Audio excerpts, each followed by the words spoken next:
Assalomu alaykum azizlar. Kechki bozor mana holati hamma mamlaqa mashinalarda va mamlaqa ko'chalarda, sovuqlarda mamlaqa turilibdi. Lekin mana shapkadami?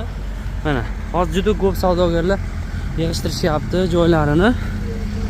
Lekin ko'pchilik mana savdo bo'lib qolardi, umidvor bo'lib turishibdi. Mamlaqa holatlarda turgandan bemalol siz Telegramga kirib, qorong'ida yurmasdan Sifat Tekstil deb yozsangiz, YouTubedan, Telegramdan, Instagramdan biz sahifalarimiz kelib chiqadi. Bizning sahifalarimizda bu narsalar hammasi shu bozordagi narxlarda, optim narxlarda muddatli to'lovga, ya'ni olib maza qilib sotib bir oy davomida bo'lib pulini bersangiz bo'ladi. Demak, o'rtoqlar, sizlarni kutib qolamiz. Mana bunaqa bozor.